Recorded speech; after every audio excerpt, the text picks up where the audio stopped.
Frederick Entenmann on Global Voice Radio on Fridays at 10 a.m. Eastern. During his show, Mind, Body, Life founder and best-selling author Frederick Entenmann investigates the little-known insights and daily methods used to create explosive life transformations and transitions with those that have risen from struggle and ascended to greatness. Here is your Mind, Body, Life host, Frederick Entenmann.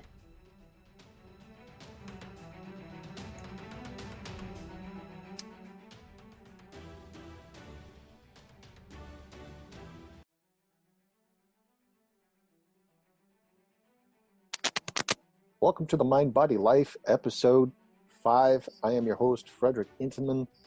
I am a former professional athlete, best-selling author of Surviving Sports in the Game of Life, and consultant. I help athletes, executives, and future leaders achieve mind, body, and life harmony. If you're interested to know a little more about me, I am on Facebook. I'd be more than happy if you want to request to join Team Mind, Body, Life. Just send me over a request and I'll join you. You can go to Instagram and follow me as Frederick Entenmann, or I often send out a tweet or two a day at F. Entenmann on Twitter. Now this episode I'm going to cover a couple things. Since New Year's is right around the corner, I'll end with how I can become more successful with New Year's resolutions. But first, I'm going to start with a question that I'm asked often and brings a great amount of curiosity, if not confusion. And that question is, what is mindfulness? If I was to answer that in one word, I would say mindfulness is awareness. Well, you know how mostly everyone anymore just wants to feel fulfilled? They even want to slow time down as they know it. And there's a sense of aliveness and connectedness to this world that almost seems to be slipping away. Well, mindfulness is simply that perception of what's fully happening in the moment, and it's not distorted by bias or by playing those old stories in your head round and round and round. It causes confusion. Usually they have something to do with regret, over and over and over, or even anticipating future events that most likely will never happen, which is why I'm ending with New Year's resolutions, just because the plan is not realistic. I'll go into more of that later, but more or less, that is mindfulness in a nutshell. It's a complete awareness and presence. Now, meditation and mindfulness almost go hand in hand. In particular, meditation, which I talk about often, if there's something that you'd like to do right this moment to be a complete game changer and change your life, meditation's now been proven to reduce your cortisol level, your blood pressure, social anxiety and depression, and really the list goes on. And these studies are coming from Stanford University and the likings of Harvard and Oxford. And the thing I absolutely love about meditation is once someone incorporates meditation regularly into their life, I have seen 100% miraculous turnaround. I mean, this is a phenomenon that will increase your immune system, resilience, focus. It improves relationships because you can calm down and actually think. And that's all inclusive. And it starts with yourself. It's going to bolster your performance at work and provide that inner peace that almost anyone and everyone is looking for these days. The answers are inside people, and it's amazing that all we have to do is sit and be quiet, more or less. Mindful has a ton of benefits. One is simply connecting with their lives as we live them. For instance, if that confuses you, if you drink your lemon water while gluing your nose to the phone, per se, checking your emails and a multitude of social media platforms with the TV on, that has almost become, modern day living in America, that can undoubtedly lead you to feeling perpetually disconnected and unfulfilled. It's this practicing of that vicious cycle of switching realities is where people are now getting lost.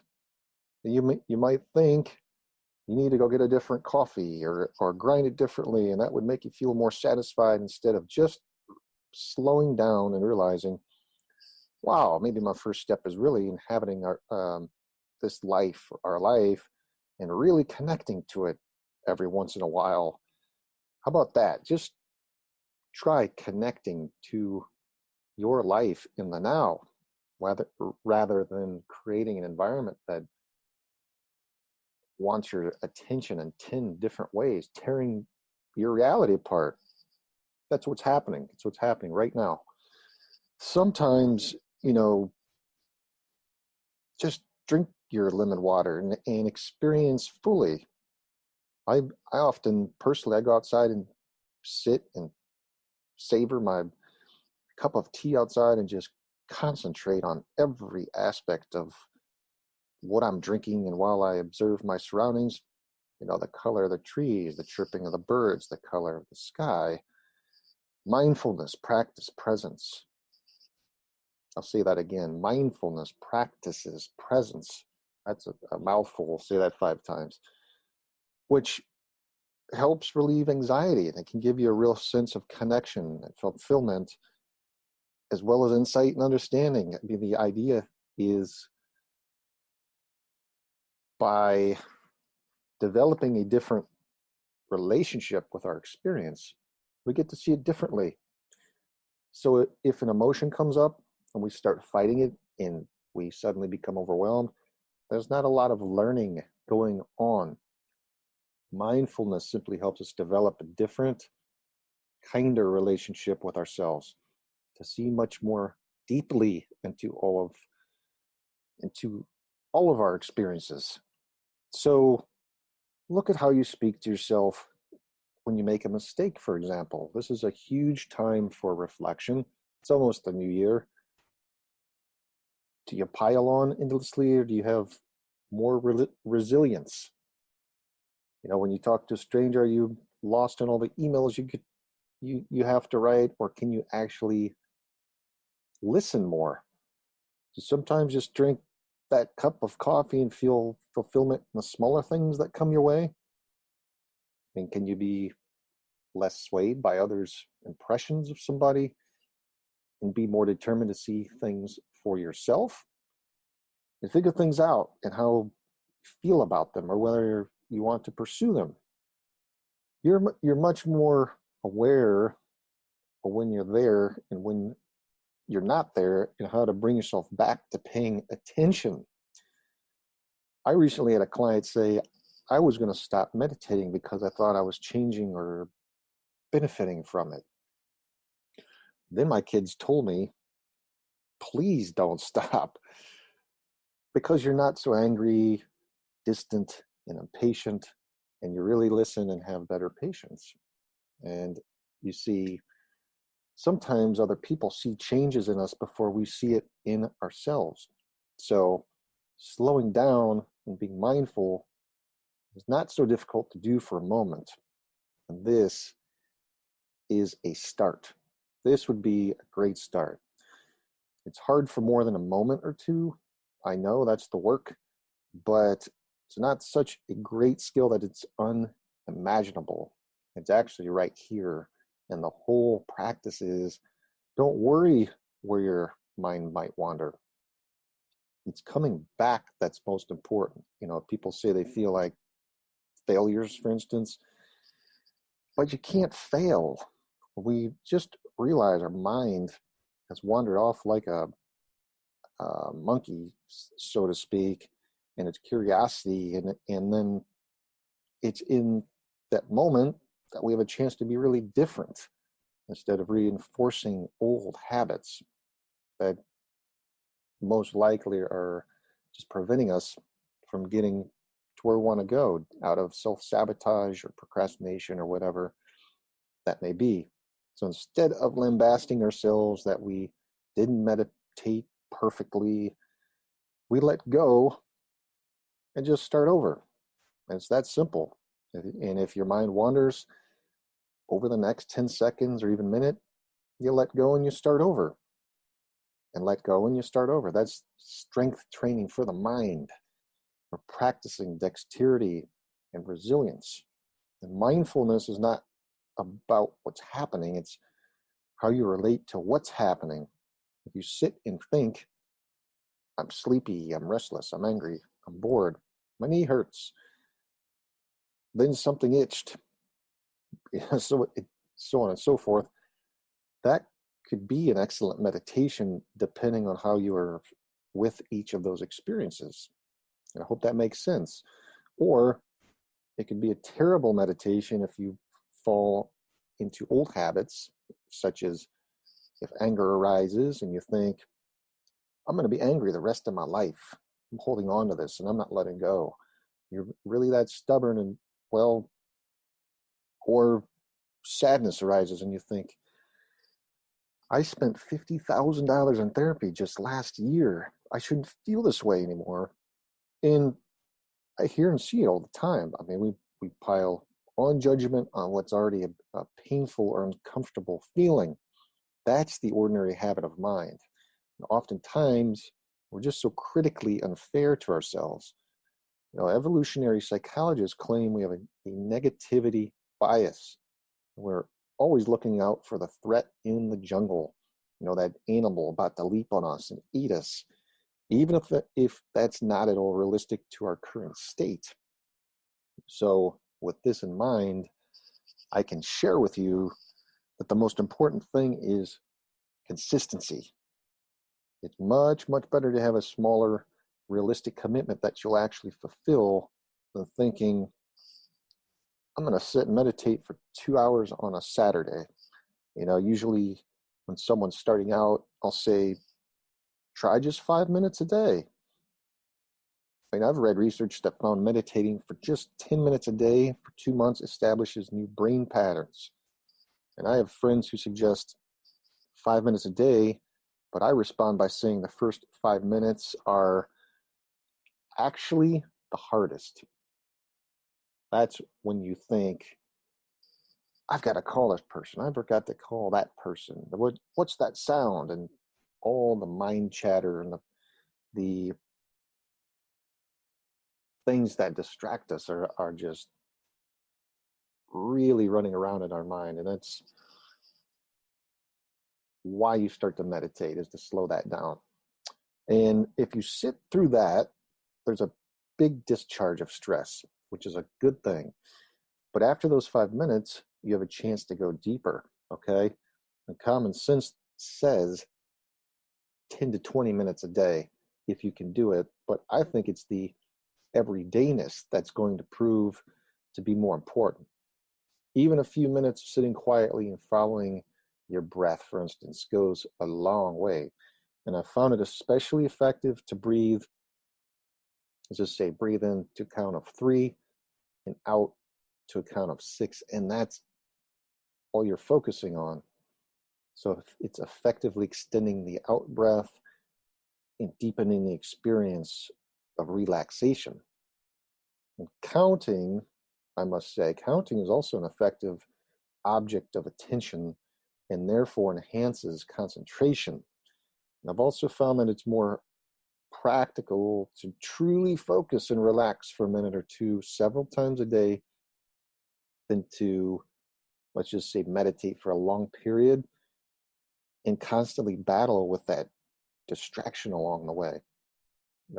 That's for, you don't, let's just say you suddenly don't go from A to Z, right? I mean, that's really for someone who's had a meditation practice for years and years and years and has built that up. So the real challenge isn't what we're able to do with our eyes closed. It's to be more self-aware in the crucible of our everyday lives and to behave better as a result. That, to me, is mindfulness in action. What you're looking for over time is to measure what is changing in your life, not what necessarily happens in the 10 or 20-minute session. That may not feel so glorious, I know, but you'll find over time that you're different in life, and that's what counts. That's why we practice, to have more truly joyful experiences in life that are 100% authentic. So that is more or less mindfulness in a nutshell. That's something that could be spoken about every single day, but that's at least a little introduction. Now moving on to New Year's resolutions, which is actually around the corner. Me personally, myself, I've dealt with thousands of athletes and clients over the past years, okay? And this is a time of the year that I do understand on one hand, but why keep setting out your New Year's resolutions if you've never accomplished them in the past as well? It's really quite a social psycho phenomenon. Let me just say, most New Year's resolution centered clients set unrealistic, but overall attainable goals. So that might sound confusing, but the larger goal, which is in their mind or from what I've seen or heard, it actually would be attainable, but it's unrealistic in the fact that the individual just doesn't set themselves up through their behaviors and beliefs and practice and execution of the required behaviors to achieve that goal. And it's that simple. I occasionally encounter a client that misses the mark completely when setting goals as well. But I just want to give you some things to stop doing when setting New Year's resolutions from years and years and years of seeing it done wrong, okay? I'm here to help. So without complete criticism, this is more support. That's how I want you to look at this. The number one thing I'd say is having those unrealistic expectations. Having unrealistic expectations. If it took, let's say, 365 days or more for you to get your body into its current deconditioned state that you're not happy with when you look at the mirror and wake up, oh my God, don't expect to get in optimum shape in a matter of weeks or even months. Okay, this might seem obvious, but every year I encounter a client that thinks it's going to take only 4 to 6 weeks to achieve their dream body or even dream life. That's absurd. And let's just get real. Instead of giving yourself a firm deadline of when you should accomplish your goals, work with your coach. Work to establish a realistic timeline of when you can expect to see improvement. It's those small daily improvements that are the wins that over a year are really going to lead to your big goal.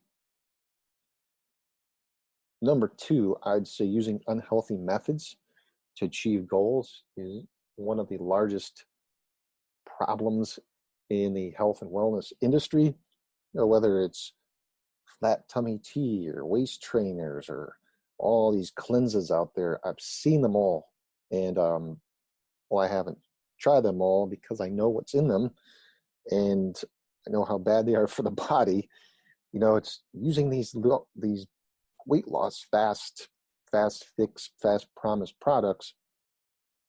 Clients oftentimes try to expedite the results. So please don't follow that path into this new year, because most of these products are useless. And I've also seen some weight loss methods that can create lasting issues, okay? that are actually detrimental, take you backwards 10 steps rather than even one forward. So even though these products and fads promise quick results, which, hey, if you want to look at it, it's quackery, okay? It's mass marketing, oil slick marketers that are interested in your money, not your health and wellness. But honestly, let's just be honest, the only proven key to success in health and wellness in your life as we know it is a proper diet and regular, consistent exercise. And number 3 I want to stress is setting yourself up for failure and disappointment. So whenever I'm working with a new client, I typically recommend to develop just the habit of exercising at least 4 times a week. And it's developing that habit, that can turn into the 5 times a week, 6 times a week, and then 7. And it becomes a lifestyle. My overly ambitious clients want to jump right in and go from never exercising to working out 7 days a week, AM and PM. And while I do appreciate this type of enthusiasm, it's this dramatic change that's very unsustainable. And to avoid experiencing such failure or disappointment, just start by setting a goal you can sustain. And you'll know what that is. You'll know what you're completely capable of, but you just didn't execute maybe this past year. And that's what you want to focus on. And then increase that as you consistently meet your weekly exercise goals. It could be any goal. It doesn't have to be exercise or wellness. But that's the best advice I can give you, because when I've seen someone execute on their goals, they move forward with massive growth every single time. And number 4, the last thing is, I'd say, lacking complete commitment. It requires 100% or 110%. You have to be all in to truly achieve your goals, to survive through the growth process that's very uncomfortable, I know, and then you thrive. Even more discipline is required during the other 23 hours of the day that coach isn't even there, or your accountability partner or trainer to keep you on track. So keep in mind your motivation for setting these specific resolutions, and let this inspire you to continue working hard and leading the lifestyle that you want, the health and getting to your health and wellness goals that you've always wanted, even when no one's watching. And that, my friends, is the best advice I can give you. I really hope you've enjoyed this episode. I want to thank you so much for listening, if you're on. And if you want to go into the new year and achieve insurmountable growth, or take the steps that maybe you've faltered in the past, and you still have these dreams and goals, it's never too late. If you want to reach new heights and interpersonal growth, I'm always here. Reach out to me. Please go to Facebook, and again, ask to join my team, Mind Body Life. It's there for your support and to keep the encouragement going every single day. I hope everyone has a tremendous new year, and 2018 provides you with a mind-body life harmony that you envision.